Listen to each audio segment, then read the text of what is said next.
But the other way that God deals with our fears, other than always answering our prayers, the other way that God deals with our fears is He reminds us that ultimately we fear God in the sense that He is sovereign and we trust Him and He is big and merciful and just.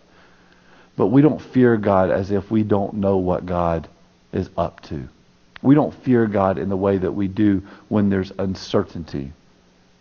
The Christmas promise proclaimed by the angel, and why the angel felt so confident to tell him, "Fear not," was to remind him that the very thing that he feared in that moment was about to be destroyed.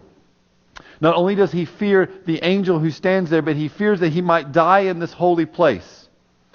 And so what the angel of the Lord is reminding Zechariah of is there's going to be a moment when this division between you and the Holy of Holies, you and God who sits in there, you and sins that need to be atoned for only by the blood of an innocent lamb year after year after year, that division that's there, that's about to be destroyed, because there's going to be a day when Jesus of Nazareth is going to lay Himself on the mercy seat. The one true Lamb of God, the one true Israelite, He's going to come and He's going to lay Himself on the mercy seat. He's going to be the great high priest. He's going to lay Himself on a cross and allow His innocent blood to be shed once and for all. And when that happens, so that no one ever thinks again that that veil divides people from access to God, on the moment in which He surrenders His Spirit, on the moment when Jesus defeats sin and death on the cross at Calvary, in an earthquake of supernatural proportions, the veil of the temple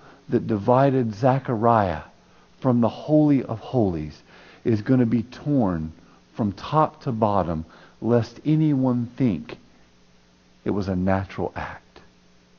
No man could have done it. Only God could have ripped it that way. And in that moment, the veil is pulled back.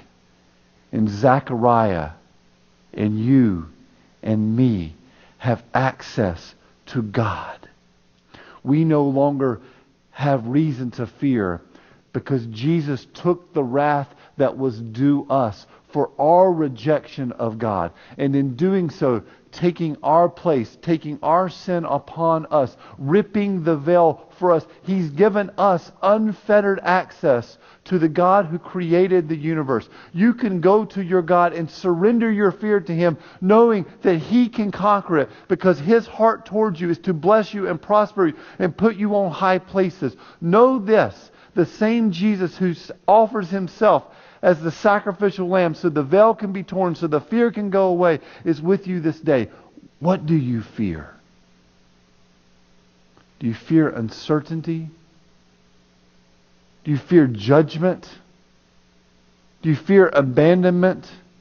Christmas stirs up in all of us all of those fears, all of those uncertainties, all of the ways we failed, all of the ways we can't provide, all of the ways we don't measure up. Christmas stirs it up in us because we feel more vulnerable when we're around the people in our families and our friends and we're celebrating. If they knew us, if they knew the way we felt about ourselves, if they knew the way that we just didn't measure up, if they knew the sins of our past or the hidden sins that we're in right now, if they knew us, they would reject us. The promise of Christmas is that God came and started a sentence that He finished with a period on Easter morning.